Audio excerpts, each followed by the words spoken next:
Experimentálny ležiak s divokým chmelom. Je to vôbec bezpečné? Bude sa to dať piť? Alebo to skončí na kanál? To všetko sa dozviete. Pripravte si poháre. Začíname.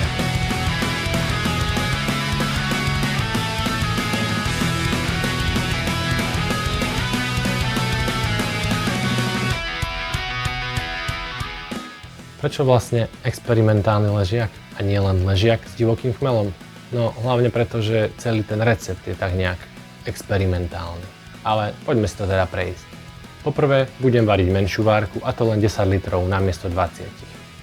Po druhé budem používať elektrický zavarací hrniec, ktorý nie je úplne určený na takéto varenie. Po tretie vodu neupravujem, iba filtrujem, takže zloženie mám asi 1 mg na liter chloridov a 49 mg na liter síranov. Po štvrté používam experimentálne rmutovanie pomocou 2-litrových krokov, ktoré som si sám vymyslel. Po piaté, ako som už spomínal, budem využívať divoký chmel, ktorý som si sám nazbieral, spracoval, čiastočne vysušil a zamrazil. Po šiesté použijem 500 ml zozbieraných kvasníc S189 z predošlej várky, asi spred 2 mesiacov, čo znamená, že asi polka kvasníc by teoreticky mala byť mŕtva a druhej sa možno aj nebude chcieť pracovať, takže výsledok bude otázny a tým pádom aj mením trošku fermentačný plán a budem teda kvasiť niekde od teploty od 15 stupňov až do 20 stupňov Celzia. Verím, že som to dobre zhrnul. Poďme variť. Vodu používam filtrovanú bez úprav a podľa rozboru mám asi 1 mg na liter chloridov a 49 mg na liter síranov. Rmutovanie začínam pridaním 2 litrov studenej vody a 2 litrov vriacej vody, do ktorej pridám slad, konkrétne 87% Pale Ale, 10% Karahel a 3% kyslého sladu. Na túto 10 litrovú várku používam celkom 2 kg sladu, čo by malo viesť k 11 stupňov Plato alebo OG1 0,44. Teplota prvého kroku je cca 47 stupňov Celzia na asi 10 minút. Potom pridávam 2 litre vriacej vody a dostávam sa na teplotu asi 58 stupňov Celzia na 15 minút.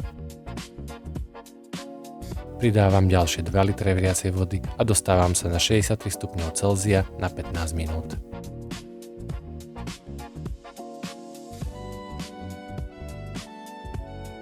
Pridávam ďalšie 2 litre vriacej vody a dostávam sa na 65 stupňov Celzia na 15 minút.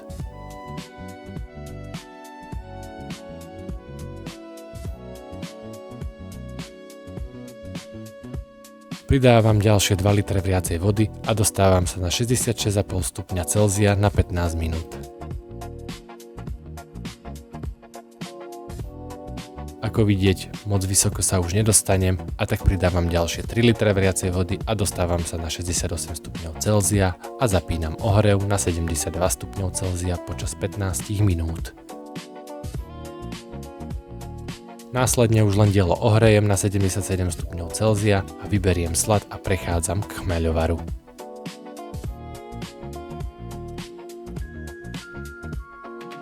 Chmeľovar robím 60 minútový, kde na začiatku pridám 5 g chmelu CTZ, čo by malo pridať asi 23 IBU.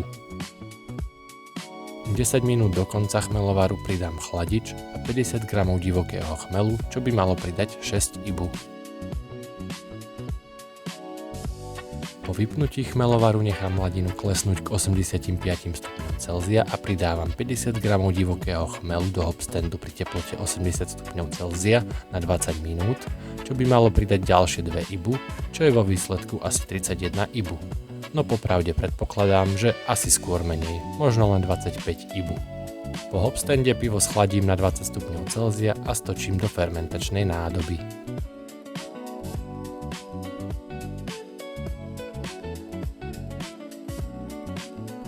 OG bolo 1,044 a pH mladiny 5,3. Po stočení pridám asi 400 ml kvasníc S189, ktoré som mierne naštartoval spolu so 400 ml sladiny po dobu asi 3 hodín. Pivo som nechal kvasiť 4 dní pri teplote 15 stupňov Celzia, 4 dní pri 18 stupňov Celzia a 4 dní pri 20 stupňoch Celzia, v ktorých som pivo stočil do kegu. FG bolo na hodnote 1,008 a teda pivo obsahuje asi 4,7% alkoholu. pH skončilo na hodnote 3,93.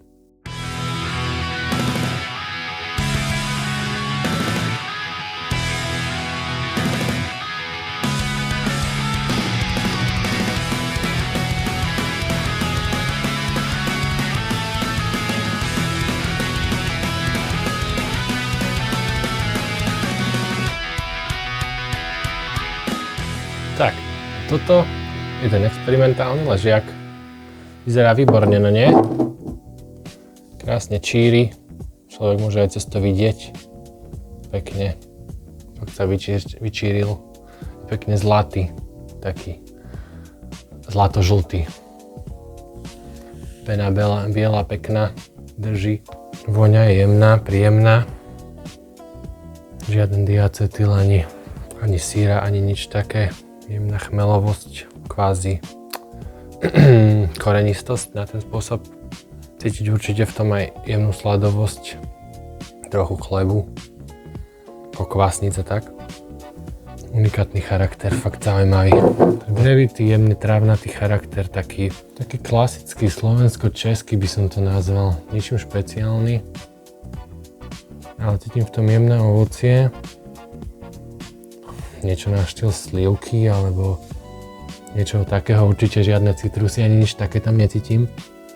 Inak nič, ležiačikovo vonia pekne.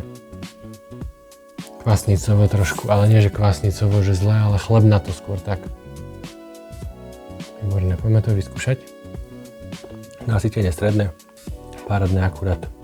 Sladovosť je stredná, príjemná, telo je pomerne ľahké, to asi aj tým, ako sa rutovalo aj všetko. Horkosť je takisto v podstate stredná, ale výrazná. Ale telo je ľahšie určite, suchšie trošku.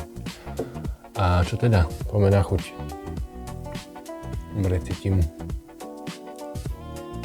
sladkosť, ale takú sladovosť, takú chlieb trošku do chlebu. Zaujímavé. Chuť cítim tu drevnatú horkosť, jemnú, takú korenistú horkosť, jemne až do pikantná by som povedal, ale to môže byť aj z toho chmelu CTZ, ktoré som používal na horkosť. Neviem, či to úplne bude z toho divokého chmelu, ale výborné, veľmi zaujímavé pitie. V podstate ako klasický ležiak, český alebo slovenský. Ma prekvapilo, že človek môže len tak si nazbierať chmel, kde len chce a mať z toho pivo rovnaké ako dostane hoci kde v obchode. No dobre, poďme si to prejsť. Čo bolo prvé? Takže iba 10 litrová varka oproti 20, tam nie je čo povedať, proste dá sa robiť aj menej piva, aj viac piva, bez problémov. Potom bol experiment v rámci zaváracieho hrnca elektrického.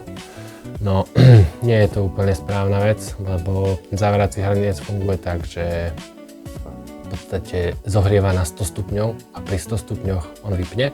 Čiže není možnosť v podstate mať kvázi 60 minútový chmelovar, že by varil, ale proste on sa dostane na stovku, zase vypne na minútku, kým sa tá teplota neklesne na 99-98 a potom zase zapne. Čiže chmelovar bol viac menej takýto nejaký. Dobre, bol tam teda divoký chmel. Divoký chmel áno či nie? V podstate aj áno, aj nie. Určite som rád, že som to vyskúšal. Je to super, je super, že sa to dá, že to je funkčné, že to funguje a že sa človek z toho neotrávi alebo niečo a že to nie je na kanál. Má to určite unikátny charakter, ktorý z iných chmelov určite človek nezíska, ale zase je dosť iných chmelov, ktoré treba objavovať. Takže uvidím, mám ešte 100 gramov tohto chmelu v mrazničke, uvidím, či s tým niečo uvarím, alebo to len vyhodím, asi skôr len vyhodím, lebo fakt potrebujem objavovať aj chmele, ktoré reálne sa dajú kúpiť na e-shopoch za pár peňazí.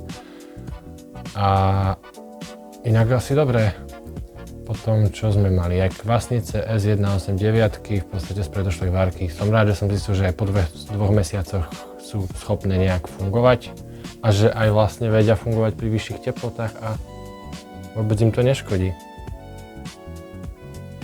Stále to má ten ležiakový charakter, vôbec to nepripomína ale ani nič také, takže ovocie Hovorím, ak cítim ovocie, tak jedine z toho chmelu podľa mňa, lebo toto estery väčšinou bývajú buď jablko zelené, červené, alebo iné, alebo banán dokonca, ale v tomto je to ovocie nie jablkové, ale fakt, že skôr slivkové, alebo povedal by som aj hruškové, ale hruška nie, to je skôr slivka, možno hrozienka, alebo niečo sušené možno skôr. Každopádne je to veľmi zaujímavé v tomto pive. Ale aj tak tam prevláda tá drevitosť, korenistosť a taká tá klasika česká, či slovenská, či už aká chcete. Asi skôr česká, ale to je jedno. Ešte vlastne bolo experimentálne rmutovanie, dobre, ako sme videli, nefunguje to po 2 litroch zvyšovať pomaly. Ale nemá to zmysel. Rozumiem, prečo vymysleli dekokciu, dáva to úplný zmysel teraz. Ale v podstate aj toto sa dá, no len potom po tých 65 alebo 6 stupňoch, keď už nemám kam ísť vyššie s tou teplotou, lebo sa to nedá, tak musím proste zapnúť ohrev reálne. Ale inak super pivko, ja som prekvapený, že to není na kanál. Že to v podstate je klasický ležiak aj tým, že to nie je klasický ležiak. Čakal som, že ten chmel ma prekvapí, že brutálne, že budem z toho úplne, že wow, že to čo je za chmel, že proste buď na tú dobrú stranu, že Ježišbože, to je úžasný chmel, to je citrusové ovoce, hen také, tam také, alebo si skôr poviem, že bože, to je hrozné, to je borovica, to je drevo, to je tráva alebo niečo, ale vôbec, akože neviem, či to tam ani chuť nedalo, ani nič, alebo neviem čo, ale proste chutí ako normálny chmel, ako pelety, keby som tam dal. Úplne super. To, že tam pridáva jemnú dochuť alebo niečo, to si 99% pivarov ani nevšimne. Fakt, že nie. Čím viac sa to ohrieva, tým viac to cítim, to ovocie. Pekné je. Možno aj prídem na to, čo to je zač. Teraz ešte nie. Nevadí. Som rád, že sa podaril tento experimentálny ležiak.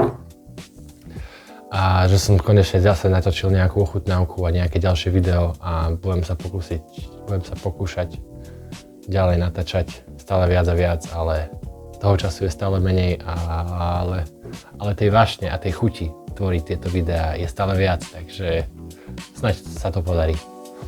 Tak niekedy na budúce. Na zdravie a vďaka za sledovanie.